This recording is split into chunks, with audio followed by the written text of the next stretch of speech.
Welcome to another episode of the Dublin Maker podcast. I am your host, Vicky Timmy Lee, your friendly neighbourhood maker advocate from the Dublin Maker team. Dublin Maker is an annual family-friendly maker festival funded by Science Foundation Ireland. In this episode, we have Mary Plunkett from the National Print Museum. And Mary, welcome to our podcast, and thank you for joining us for a chat. And it's great. Can you tell the listeners about the National Print Museum and the PrintLab, and a little bit about yourself and what you do there? Well, indeed. The National Print Museum is quite unique. It is the only one of its kind in Ireland. It is all about the history of printing. So we're going from letterpress printing, which is essentially the setting of individual pieces of metal type to compose a page and print from it. And this all dates to the 1450s when Johannes Gutenberg developed this method of casting type, where he could get individual characters, put them all into a case. So a number of developments all came about at the same time. He was able to do this casting. Putting it all into the case meant it could be reused. Previous to that, everything would have been entirely cast in a page or carved into a page, and once the print had been done, this piece was no longer useful. So this was a revolutionary invention. So excuse me. So what we do is we show the significance of printing and its development in Ireland from this time. So it kind of came to Ireland about 100 years later, and so when you enter the museum, we're in the Garrison Chapel in Beggars Bush Barracks off Hallington Road in Dublin 4. It's a beautiful old chapel building. So it's kind of all in one large area. So you walk in and it's kind of, the museum is mostly set up like a 1960s print shop. So we have you have your composition area, you have your printing area, and you have your finishing area. And you're kind of brought through these pieces by a self-directed tour, or we have a number of guided tours with our fantastic tour guides. But when you enter the museum first, the very first thing on your left-hand side is a replica of the press that is most likely the sort of press that Gutenberg used. That was actually made as a prop for the filming of the Tudors. Oh, cool. And they very kindly donated it to us, to the museum afterwards. And then it goes through to it kind of shows the evolution of the different presses and into hot metal casting, which came about around the end of the 19th century. And all of these things would have been the major technological advancements of their time. So it's really interesting to view it in that way. But PrintLab was this fabulous project that actually approached the museum, which was great. It was a Creative Europe funded project. It was a combination of 4 different groups throughout Europe. So it was led by Explora, which is the children's museum in Rome, with Neapolis, which is kind of an innovation center in Vilanova i la Geltrú, just south of Barcelona. And then the other partner was Labora, which is a fabulous printing and paper making and bookbinding and calligraphy center in Tallinn in Estonia. So the 4 of us all worked together. The idea was to marry letterpress printing, this quite old and traditional printing method, but marry it with the idea of something like a Fab Lab, and all aimed at children, with the idea that we'd come up with kids workshops, and we'd all end up at the end of what was, I think, an 18-month project, end up with these little centers in our own spaces. These little kind of Fab Lab type spaces, little maker spaces that people could experiment with, using some of the kind of new technologies married with letterpress and print. So in the Print Museum, it ended up being this little spot we've called PrintLab, and we've kind of put it into a little spot. It's a corner of the museum. It's all our gear is kind of in one big cupboard, and then we can kind of open it out and take everything out as we need to, and we kind of spread out around the place. Within the space, this was Con's Corner. There's a lovely gentleman who donated a lot of his stuff to the museum, Con Devlin, and Con donated his stuff on the with the provision that he could still use it. So Con used to be in on a very regular basis, on a weekly basis, in using his Vandercook and printing away in his press, and it was great. So we miss him terribly. He died a number of years ago now. Was he the one giving the tour as well? Once upon, he might, if he happened to be there, he might have been in when somebody visited. Yeah, because I remember I dropped in. It was an event there before I joined Dublin Maker. It was a number of years ago, and I remember a gentleman giving the wee tour, and you end up, doing your own letterpress, your name at the end of it. Oh yeah, It was so much fun, and I've forgotten the little tidbit about the tutors. It was so cool, even just hearing it again. I think that is amazing. But yeah, I remember a gentleman bringing us around, kind of a tour, and talking us through, what every little piece of equipment does and all the stories that are attached to it. Yeah, I must say we're very lucky. Apart from the tour guides, the museum, in association with the City of Dublin Education Training Board, runs a course in cultural and heritage studies. So, which actually at the moment is recruiting for people. So if anybody is interested, do look up the website and have a look for it. But it's a course essentially in tour guiding with a number of other subjects attached. It's a very interesting year-long course. And so all the trainees actively do our tour guiding throughout the year. And they're great. So they do such fabulous tours, and they really get into it and present it so well. But then, as well as them, we're blessed that we have this fantastic group of volunteers who are all the retired printers and compositors. I mean, the museum was set up by a group of ex-printers and compositors who saw that all these machines were essentially, in the 1980s, were just being thrown out. Everything was being evacuated. I mean, lithographic printing was already a big thing. It was coming into digital times and things like that, and just letterpress was being abandoned. But they saw that opportunity and saved a lot of stuff. So the museum is in its present form. The museum is in its present form since 1996. So it's brilliant, and it's all dependent on those printers and compositors keeping that material and seeing its worth. And showing the story and the significance of the history that it shows. But yeah, so we have this fantastic group, the Chapel, which is the traditional name for any group of printers and compositors kind of working in a place together. So the Chapel all they meet usually kind of once a month or so. I think they're all over 70 at this point. But they're a great bunch of guys. They're really good. They give us so much time. They're very supportive of the museum. And it's brilliant. So I mean, so it's very much a working museum. The guys come in and they run the hot metal machines, so you can come in and you can see the linotype working and casting its type. You can see the monotype in action. It's fantastic. All those machines in the museum. Normally, when you go to a museum, things are just there to be looked at. This is looking, and you can still. And if there was someone there who can use the machines, can actually show you how it works. That's it. That's the idea. It's fantastic. Having the practicality aspect of it. And what about yourself? How like what do you do at the National Print Museum?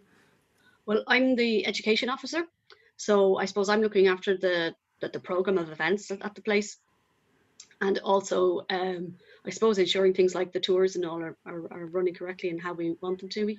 We do quite a significant amount of excuse me, other work as well. We have outreach. We've had a number of different events. We have various different tours. We have primary school tours, secondary school tours. We've tours for large events. We have for larger groups. We have setups for corporate events if people choose to do that at the place. So we do workshops, so you can come and try your hand. I keep missing them. I wanted to do with the wood block one. I keep missing the wood block one. Yeah, I know. They've run a few times. We try to run everything a few times a year. And we've a fantastic group of artists and designers who run our courses for us. So like Dave Darcy of One Strong Arm does some of the letterpress ones. I do some of the others. We have Caroline Byrne does both lino printing and bookbinding. Ailish Murphy does beautiful bookbinding. Deborah Bowden does woodblock.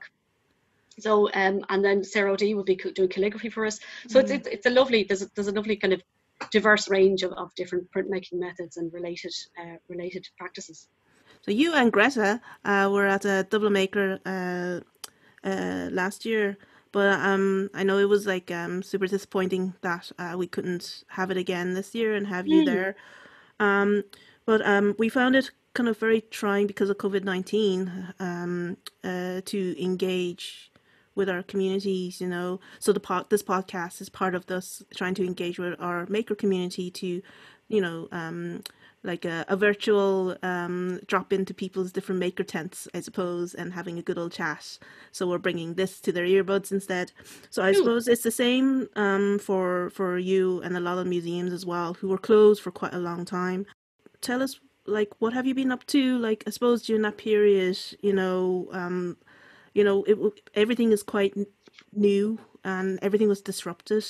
You know, so you were in charge of a lot of kind of the program of events, and a lot of these amazing kind of events are like in person, seeing these machines and seeing all these projects that are on hand. So has everything turned upside down, and everyone is like, what are we going to do? How are we going to do this? And approach our community to show them that we're still doing stuff. That's it. I know. So it's all ahead of us now. To say the truth, we're reopening from the week of the 20th. So it'll all be open then again, and we'll have everyone back in. We hope, in kind of smaller numbers and separated out. We're going to be. I think it'll be either exclusively booked or only a small amount of kind of drop-ins allowed in. Whereas previous we would have just had people just turned up and pay as you come. Mm-hmm. That's it.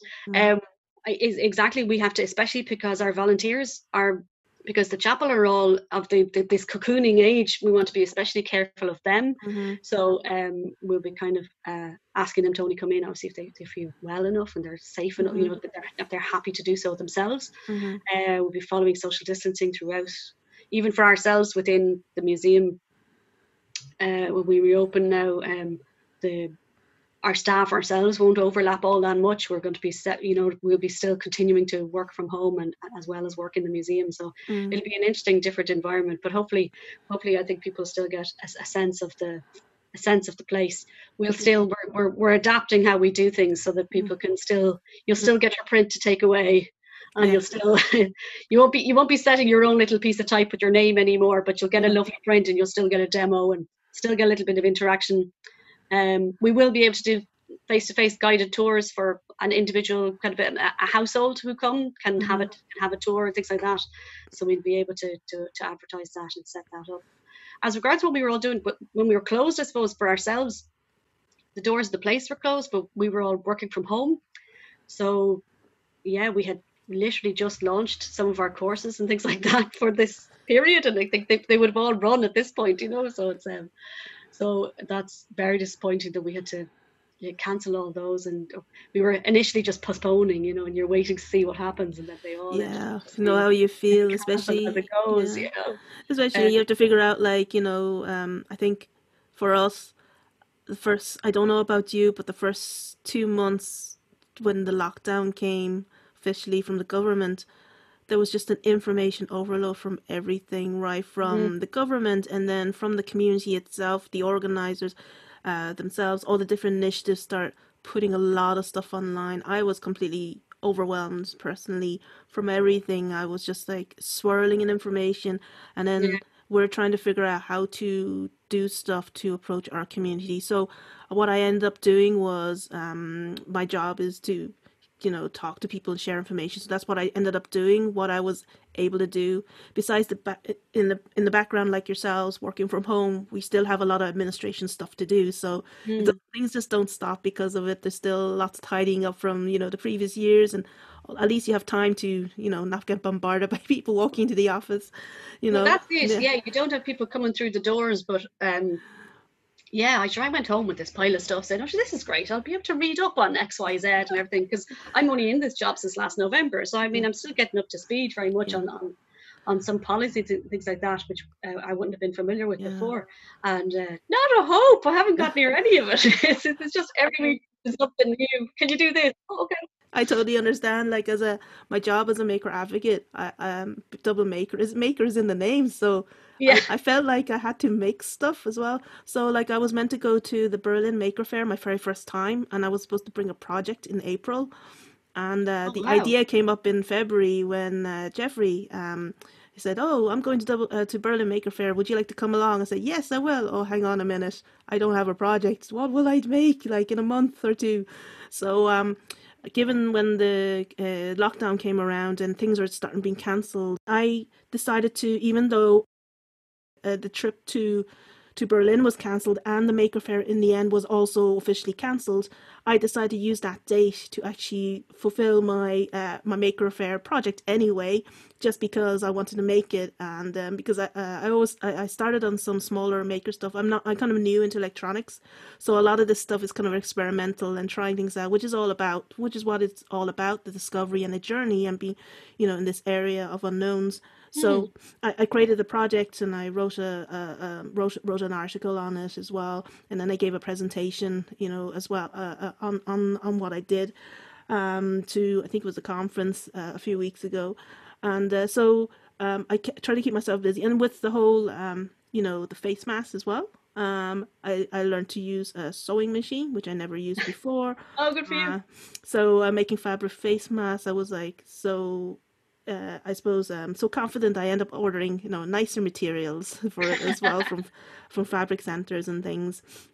So yeah, there was a whole period of you want to read up on stuff and learn stuff, and for me as a maker, I felt that I felt I had to do it, but in the end, I said I was going to do it anyway. And this would be a good opportunity to learn some stuff. So many people in the maker community just doing so much stuff and putting them all online that I'm so overwhelmed saying, I'm not doing enough. I want to catch up. It's like the fear of missing out thing, There is the fear. I know what you mean. Yeah, no, because I found from I think week 2 or 3 anyway. I think I started doing little kind of just little print at home projects.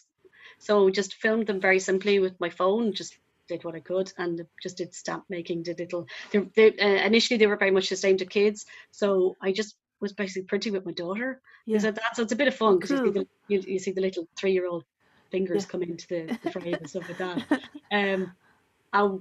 I think one I was very lucky with. We were literally just sitting outside the back garden, and she was doing a bit of painting, and I said, "Oh, have you ever done one of these cards?" And we had some cards at home, and I took them out and I did the whole, you paint on one side and you do Yeah. your butterfly, Yeah. and did that with her, and just kind of but filmed it while I was doing it, and it was brilliant. It was the quickest one I did in the entire time. It was just like lovely. I filmed it, it's done, and I just spent a few minutes editing it, and it was all done Yeah.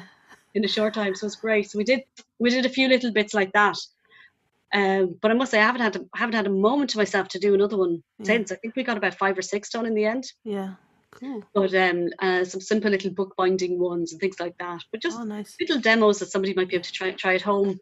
One of the things we always do with the primary school classes, and we'll often do with kids as well when they come to the museum, and we do it as part of our outreach as well, is the printer's hat. The printer's hat was traditionally what I saw the video on that. Yeah, oh, the printer's good. hat is so cool. So traditionally it was done with a sheet of newspaper, and the printers did it in order to kind of protect their hair because there was so much stuff going around the place. So this is what they did at the start of every day. They made the printer's hat and they stuck it on their head. So we've this kind of simplified version based on an A3 sheet. So so we did a little printer's hat demo, and then kind of challenged people to do theirs online and see how quickly they were. And it was great. It actually became this little competition between both staff and trainees and previous staff and stuff online. It was actually quite funny. And the absolute hands down was Greta, who was the education officer until only recently. But she was in that role for 7.5 years, and you could show the practice needed because everyone else was, 50 seconds, 47 seconds. Greta did it something like 28. What? Yeah, just went bang, bang, bang, bang, bang, done. It was oh my goodness. It looks very simple, but still, you have to fold it. Even the folding you have to get it right. time. Yeah, you have to get it right. Yeah, but it is. It's quite a simple fold, but you do have to get it right. But I know those have been fun, I must say. I've enjoyed doing those. And then what we did as well is that we did a number of pieces that I suppose we would mostly have really given out as printed pieces in the museum, again for primary school tours or secondary school tours, or these would have been things available for different kids visiting. So we had a number of worksheets about the museum and about Gutenberg and different inventors associated with the different presses and different casting machines, little colouring in sheets, different things like that. there's a fabulous teachers pack, which is a number of sheets, a number of pages together, all going through the whole history of print and different things about it, that was usually sent out to primary school teachers ahead of them coming on the tour, so that they can use it in their classroom, or they can use it after, they can use it coming into or after their visit. So we made all those available online as well, and just fantastic. Got them all up, so they're all up there now, which is great. So we kind of set about doing that very quickly. But I know what you mean. There was definitely a bit of an overload, and I remember I did the stamp making one with my daughter, and I had it all filmed. I just hadn't had a chance to do anything with it. And next thing, a friend of mine for another organization posted one, and it was like, oh my goodness, that's almost exactly the same as mine. Oh, so I think we waited 2 weeks until we put ours up. And you realize, people aren't necessarily looking at the same. It won't make any difference, but all the same. It was funny. It was like, she got there first. But you did something in the National Drawing Day. I saw the videos, and that was really cool. Where you got people to send in simple drawings, and you 3D printed. And it's not just 3D printing the drawings. You actually did a print. Inked it and printed the idea is to print from the print. So you end up like digital to making it physical to. And doing more physical stuff with it by making it inked paper. So it's gone from high tech to sort of high tech to create the lower tech to print again, which is fantastic. That was a great idea, and I didn't know that it worked so well with the printed 3D model with the image when you printed on and you inked it, and it printed out really well on paper. I didn't even know. It's really nice. I tell you what. The best really is if it's in the museum, is if we can actually use the printing presses of the museum, because they just get the nice pressure and everything works best.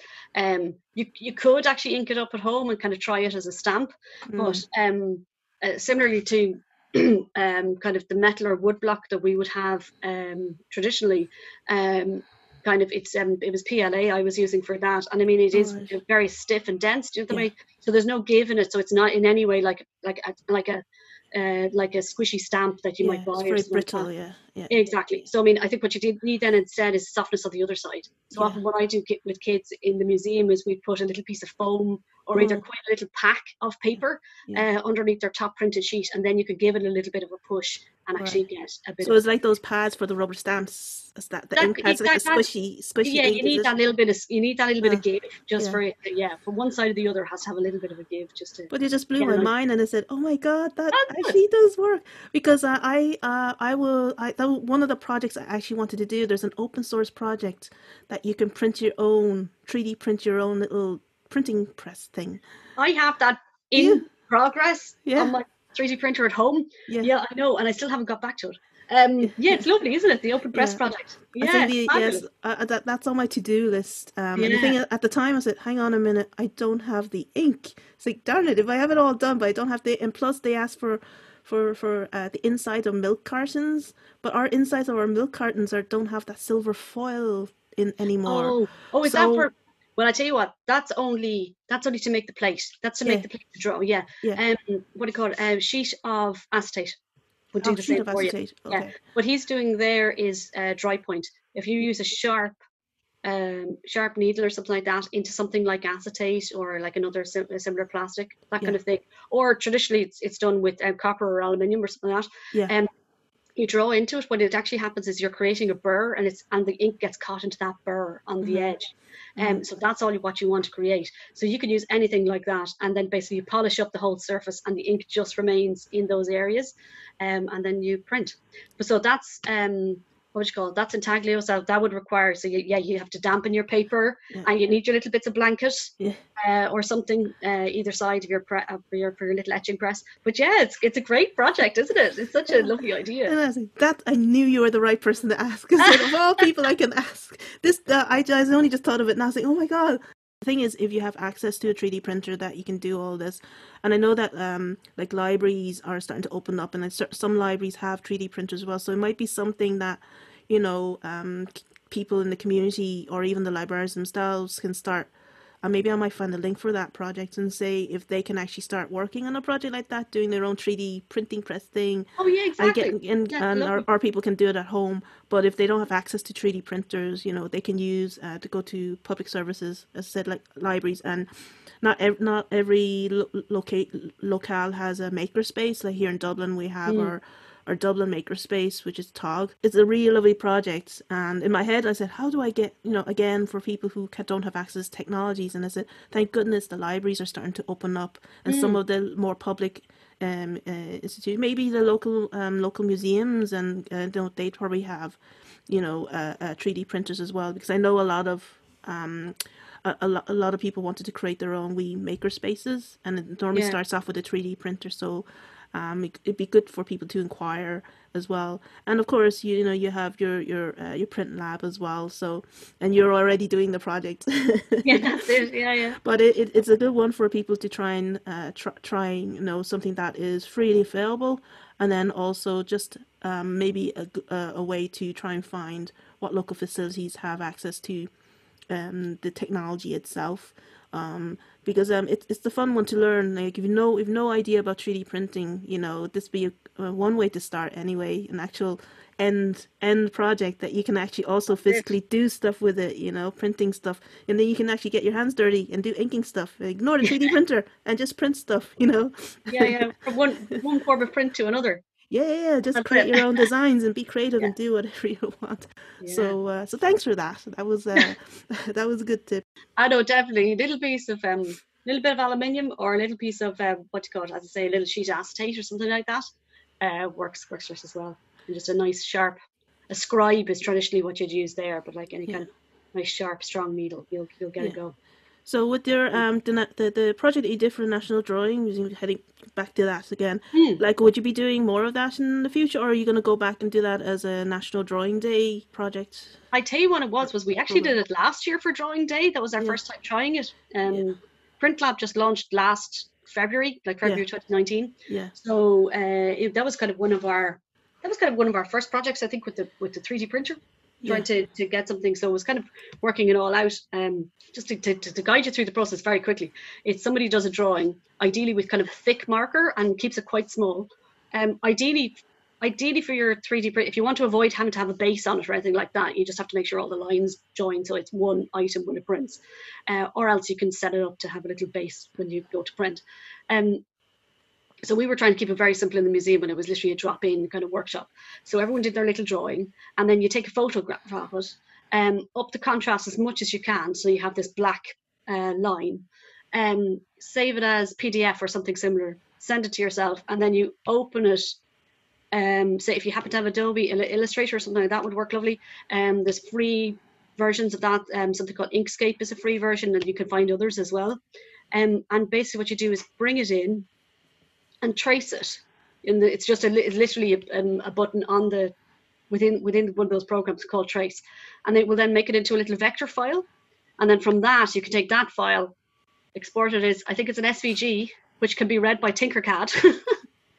So Tinkercad can read the SVG, and now you've got it into kind of a makerspace type of platform. So now you can mess around with it in Tinkercad to get it where you need, and then in turn, our particular machine we have in the museum is a Silhouette Alta. I don't know if you come across this.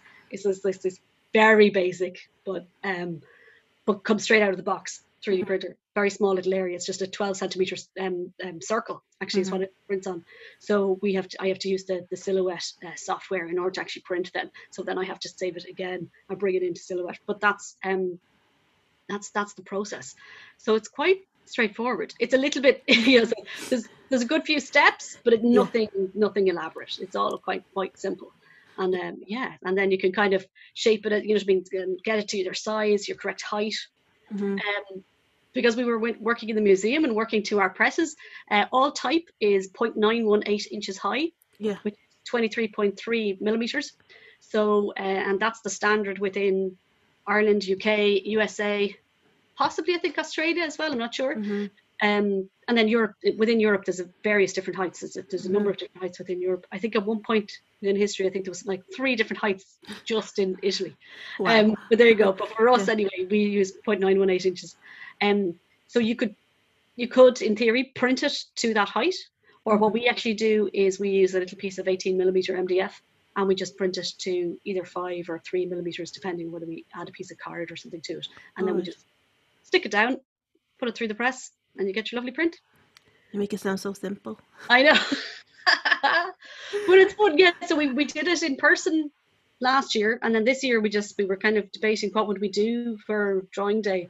And because I had the 3D printer at home, it was kind of like, well, we could still kind of do our little PrintLab project. So that's what we decided. We do this kind of call out and ask people to send in their drawings instead. So and then do a little film instead. So the finished piece is your little film seeing it done. It was great. We got some lovely reactions. I just thought it was a fantastic idea. I was just saying, how did you actually get the picture? Like, the thing is, I'm not great at 3D printers, even though last Christmas, myself and my husband spent a few days building our own 3D printer. I managed to get a big one. But that doesn't mean that I know how to, create 3D models and things like that still. Yeah. So I'm still kind of just importing, ones that are already made.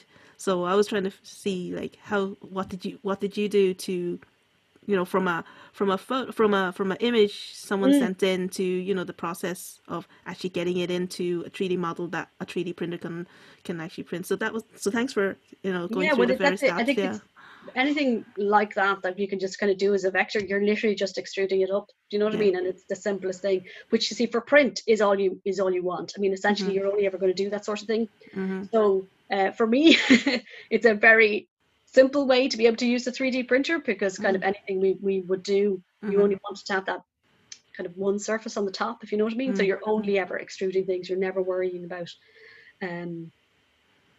different supports or anything else like that. It's usually just kind of. So my other thing now is like I have to order my ink. So that's pretty cool. Like, do you have any kind of other plans in mind for the museum, or is it, I know you're saying you're opening soon, and we kind of talked about the various different activities. Like, do you have any kind of like it's summertime now, so it's summer camp season. So I'm assuming, as you say, that there's a lot of activities for kids. I noticed that museums are opening or opening now and going into full swing. So, and there's going to be a lot of activities. So have you kind of what plans you have, I suppose, for the National Print Museum for this summer and right up to the rest of the year? Well, we're going to have to, unfortunately, I think for a number of the summer camps and things like that, we don't have an outdoor space. So unfortunately, we it's harder to be able to offer something like that. And within the space itself, unfortunately, I don't think we're in a position to be able to do something including social distancing as regards workshops and stuff like that. So the museum is currently being reconfigured a certain amount. We have a cafe on site as well, a fantastic cafe called Press. And so there's some logistics in making sure that visitors to our place and visitors to their place are still safe and don't overlap by accident, if you know what I mean. So there's had to be a little bit of reconfiguration and stuff like that done. So so we actually were going to have a PrintLab summer camp. It had just been advertised and it was going to be in July. But unfortunately that had to be cancelled, and I don't think we're in a position to try and run it. I was wondering about that, whether we would, but I think unfortunately that some of the reconfigurations within the museum have kind of cut into our space, and we just physically won't have space for. So you're gonna try probably more aim towards more kind of online activities and trying. Yeah, so we're gonna have to see what we can do. I've been we're a small staff, so we can only do so much. So at the moment, so while I have plans with as I say, the number of different artists and stuff we have for workshops, so far I haven't actually been able to have proper sit down with them and work out how we can do stuff for later in the year, because every week there's a different funding application or something to be done to try and work things out. What we have been able to work out is 2 or 3 fabulous projects which we'll have for later in the year. We're working on what will be a primary school virtual tour. So kids will be able to visit the museum with their teachers from the comfort of their own classroom. because with social distancing and everything, we wouldn't be able to have the large groups that we would normally have. We could usually accommodate up to about 55 primary school kids all come in, and they usually separate into 3 separate groups, and they look at composition, they look at printing, they look at finishing, they do their printer's hat making activity, they all have a bit of time printing, and it's a very enjoyable kind of hour and a half or so that they usually come in and spend at the museum. And unfortunately, we just won't be able to do that. So at the moment, we're looking at, and we're in the midst of funding applications to get that, hopefully get that all sorted in time for September. So instead, they'd be able to, we actually have a virtual map is already in existence. So if you go onto the museum website, you can actually take yourself through a virtual tour of the museum. So the idea is to add to this with pieces specifically for the primary schools, and they'll be able to learn all the bits that they would usually get in person. And then the plan is hopefully that will be followed by a Zoom call like this to the class, and then one of our tour guides would guide them through their printer's hat making activity, and they'd have a bit more one-on-one, a bit of time for questions and answers and things like that. We'll see how that can work. So that'll be, hopefully the plan is that will be launched in September. And hopefully when the schools start back yeah, exactly. So hopefully we'll have that ready to go for then. Yeah. And then for again, another thing that we would often do kind of 4 or 5 times a year is we would have a demo day. Yeah. And this is where we have the chapel come in and they run all the machines. Yeah.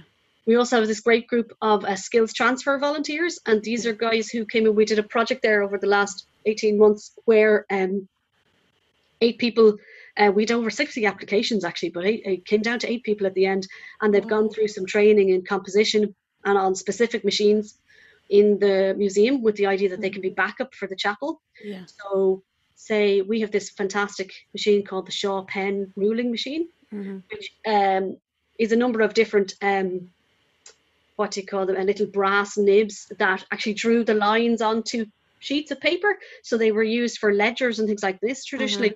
And it looks like a huge big loom. It's an enormous big, I suppose it's not even a ruling machine. It's an enormous big machine. But we have one person who can run that, which is Don Kerrigan. But Don goes on his holidays, and we have a demo day. And unfortunately, we don't have the show. But now that we have this group of skills transfer guys, hopefully if it suits one of them to turn up on the day, they might be able to fill in, and they wouldn't have anything like Don's knowledge or anything like that, but they can physically run the machine and tell people a little bit about it. And it's a means of passing on that information. So important. I think that's what the museum is about, isn't it? Passing on knowledge. Oh, very much so. Yeah, I know education is very much at the forefront. It's explaining the significance of all these things, but it's also keeping the machines in order and passing on how they work, and also trying to educate people how to use them is great, and it's brilliant that we've been able to do that. So as I say, so this is who usually run the demo days would be obviously member staff being there too, but we'd have our chapel in, or we'd have some skills transfer volunteers in. So again, but just between numbers and everything, because there's been a demo day when I've been in, but there's been 15 of us in the place even before any member of the public has walked into the place. Do you know what I mean? And we're all in this one space. Yeah. So what we're going to do for demo day this year is for Culture Night, we're actually going to do a virtual demo day. So the museum won't actually be open to the public at the time, but we're going to have an event where people will be kind of guided through the museum and can view it online instead. And so that'll be a means of actually getting the chapel and the public interacting and stuff like that. So that's so they're kind of 2 projects we have in mind for the moment. Huge. Yeah, and then hopefully we'll either through virtual, or I'll have to work out the exact logistics as to whether we can physically do any workshops in space for adults. But if not, we'll definitely look at we have some plans for how we could do some virtual workshops later on in the year. So we'll again probably fingers crossed on that. Better news, right, from from how things are happening, so we can all. I think yeah, so it's kind of a pity that it's nice to see it in virtual, but seeing the machines in person, I think if you've never been to the print museum before, you can't take in how big these machines, how intricate the mechanisms are. It's just amazing at the time, the technology involved in making all that work, and they're super like very heavy as well. So like you just can't. I think having a picture virtually just can't grasp how I think they're how industrialized these machines are, and Oh, they also really dangerous, are. as well. Oh, very And that's why dangerous. you have to be very trained. You have to be trained to use these No, that's it, equipment. Yeah. exactly. And especially like the hot metal and stuff like that. Yeah, the linotype, which is just to explain, is yeah, it's a hot metal casting machine. So it's using, so it's molten type metal, which is lead, tin, and antimony. And it's at something like 400 degrees. You know what I mean? In this pot sitting on the side of the machine, and then which is then injected into as I say, the line of type, sorry, linotype, hence because it's a line of type. So it's an all-in-one machine that the operator would sit and type in each line as they want to, and when they're finished, hit return, and then it would go off and be cast, and it's casted to that line, and then it pops out just beside them there. And but incredibly intricate machine, and known as referred to as the eighth wonder of the world, you know what I mean? And I think especially for, we've had events for, was it Engineering Week, where the engineers have absolutely love the machine because it's so intricate and really incredible. And it was fantastic to hear that, that like you have 60 people applying for your skills transfer, Oh yeah, position, that and was you really, cut it down to 8. That was like, must be so hard. But it's oh it amazing was, that so many people are interested, in learning more about traditional print. Because for me, just as a visitor, being able just to print your on a piece of paper with your name on it, I felt giddy afterwards. Good. Just No, by there is. doing that, it's something small, but it is, after going through. That's what I want. People who've never been to National Print Museum, when you do open, people should go and actually see these physical machines, and you have a tour, and it's a really nice kind of step through back in time, seeing how people work in the print industry. And then in the end you get the piece of paper with the print, and you did it yourself. You put it together, you did it yourself. It's something small, but you made you giddy, because it was like it was just so nice, after going through all that. And I think that is the joy of visiting the museum that I got from it. You'd be just walking around, looking underneath and above, and just checking how everything works. And if you're lucky enough, that someone works the machines, they'll turn it and twizzle, and you go like, "Oh, how does that work? Oh my God!" So it's kind of fascinating. So I was just delighted to be able to to have that tour and have that joy, that experience, and hopefully people get that a little bit of joy when they get to do some of the stuff at home as well, virtually. But then looking forward to, if they had a chance to visit the the museum. But yeah, it's been like it's been quite a disruptive period for all of us, and it's great to hear all kind of the plans that your the plans that you're doing for the program for upcoming, because I know it's quite hard. It is quite a challenge. So I'm very kind of in awe of everyone doing all this stuff, trying to as I said, engage and outreach to your own members, and also to the outer communities, and to as far as possible on what you're trying to do, and pass the message of this is what we're doing. We want to showcase all these cool stuff.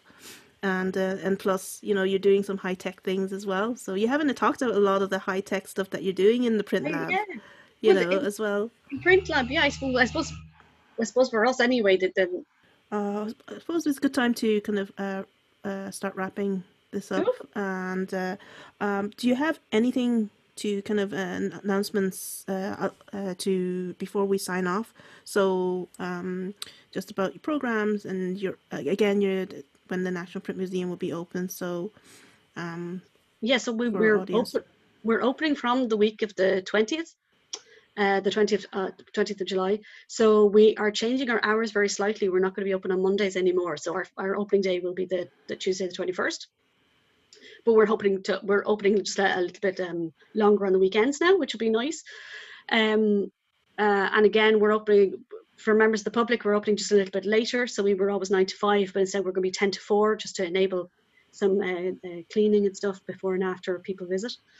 So it's going to be 10 to 4 Tuesday to Friday, 10 to 4 Tuesday to Friday, and then 12 to 4 Saturdays and Sundays. Oh, okay. And so that's from the 21st. And then from that date as well, we're actually going to have our exhibition, which was supposed to open just as lockdown all came in, just at the end of March. We were supposed to have an exhibition opening. We have 3 fantastic photographers who have all photographed the members of the chapel or different events in the museum over the last number of years. Mm-hmm. So that will be taking place. That will be up and available to view from that date. And then, as I say, Culture Night. We're hopefully going to have our virtual demo day available from that evening. And then also that night, we will have an event that people can actually physically come into the museum for, which is we have a launch of another exhibition, which is called Locked Up in Lockdown, which is a number of different, I'm sure you would have come across these online, a number of different designers who did fabulous artwork on behalf of different charities over time. So we're going to have Dave Darcy's lovely letterpress prints. There was One Strong Arm. Annie Atkins did work. Mazer did a beautiful print. What else was there? And let me see who else. And I know Damp and Print as well are involved as well. So it's a fantastic, selection of the work that was done. Is it the Creative COVID initiative? Creative COVID. I bought a print. I bought a print from them as well. A friend of mine, she had her artwork in there. So cool. I got it the other week, so it was amazing. So so we'll have that. We'll have that from Culture Night as well. We'll have that exhibition up. Fantastic. And then we'll see. So keep an eye on the website and keep an eye on things, because obviously everything's there's still flux, you know what I mean, as we hear different things and stuff, but it should be great. Well, we're also delighted as well. We're going to be taking part in Fulch Ireland. I don't know if you've seen this, recently have launched kind of a charter for people to sign up, so that you only get their tick if you adhere to all their rules and everything like that. Mm-hmm. So we're signing up for that, as is the cafe beside us. So we'll all be getting our training now in the next few weeks as we open up. Good luck with that. Actually, can you do a shout out of the website for people to visit? The website is nationalprintmuseum.ie. Yeah. And are you on social media as well? We're on Twitter, Instagram, and Facebook. I think Facebook, you just find us under National Print Museum. Twitter is I think it's Nat Print Museum, and NAT Print Museum, and Instagram is National Print Museum. Thank you for your time and for having a chat, Mary. And thank you so much. Thanks very much, Vicky. That was great. And thank you for listening to this episode of the Dublin Maker podcast. We are on dublinmaker.buzzsprout.com if you want to subscribe to our podcast. You can also find us on Twitter, Instagram, and Facebook. Our website is www.dublinmaker.ie. Take care, stay safe, and this is Vicky signing off from the Dublin Maker podcast.